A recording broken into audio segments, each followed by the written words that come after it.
ইরানের সাম্প্রতিক শত শত ড্রোন ও ক্ষেপণাস্ত্র হামলা থেকে ইসরায়েলকে রক্ষায় সৌদি আরব কাজ করছে বলে ইসরায়েল সংবাদ মাধ্যম কেএএন নিউজের খবরে দাবি করা হয়। তবে এই বিষয়টির সাথে সংশ্লিষ্ট সৌদির একাধিক ঘনিষ্ঠ সূত্র ইসরায়েলকে রক্ষায় সৌদি আরবের পদক্ষেপ নেওয়ার দাবিকে অস্বীকার করেছে। সৌদি আরবের রাষ্ট্রীয় মালিকানাধীন সংবাদপত্র আল আরাবিয়ার খবরে এই তথ্য জানানো হয়েছে।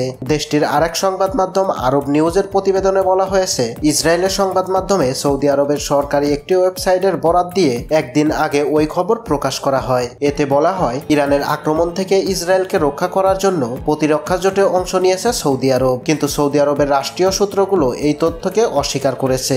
এর আগে ওই ওয়েবসাইটে বলা হয়, ইরানের ছোড়া ড্রোন ও ক্ষেপণাস্ত্র ধ্বংস করতে সৌদি আরব নিজেদের আকাশ প্রতিরক্ষা ব্যবস্থা ব্যবহারের পাশাপাশি ইসরায়েল, যুক্তরাষ্ট্র, জর্ডান, যুক্তরাজ্য ও ফ্রান্সের সমন্বয়ে গঠিত সামরিক জোটকে সহায়তা করেছে। সহযোগিতার কারণ হিসেবে কেএন নিউজ বলেছে, সৌদি আরব মনে করে গাজায় সংঘাত শুরুর পর থেকে ইরান এই সংঘাতের ফায়দা তোলার পরিকল্পনা করেছে এবং সম্প্রতি যে হামলা তেহরান পরিচালনা করছে তা সেই পরিকল্পনার অংশ।